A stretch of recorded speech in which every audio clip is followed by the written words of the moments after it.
Think about what tools you're going to use.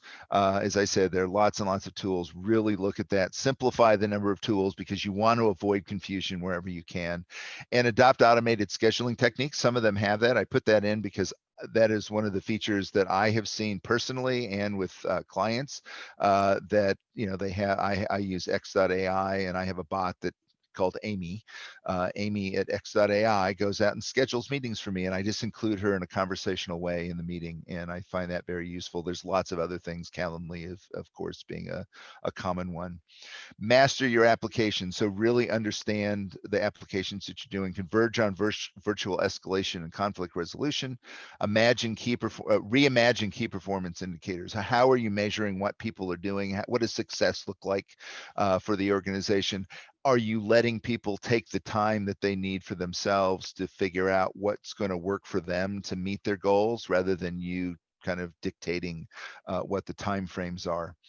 Advise on security needs.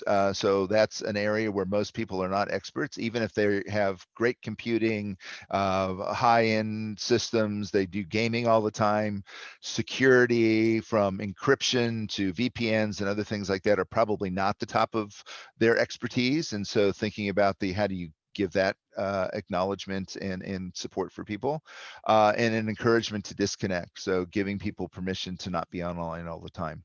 And then thinking about the processes, how do we support the tools, and rewarding good collaboration. So one of the things that Limeade showed me the other day was that they had it was a good teamwork button that you could get, right? And so I was talking to them, and they're working on how do they integrate with collaboration tools, so it's not just a meeting that you recognize, but you can also be recognized in virtual teams for performing well as a team member and a collaboration person. And I said I would re-emphasize this, and I can't do it enough, is that I think it's time for IT departments to recognize that they have to invest in marketing and not borrow resources from someplace else. That understanding what collaboration technology is, or really any technology, how they communicate that to people, how they understand the richness of what the offering is, and that it can't just stop at deployment. You can't just say, oh yeah, we got it out, we put it on all the desktops, we put it on the phones, we put it on the tablets, and great, we're done. You're not done, you're just starting.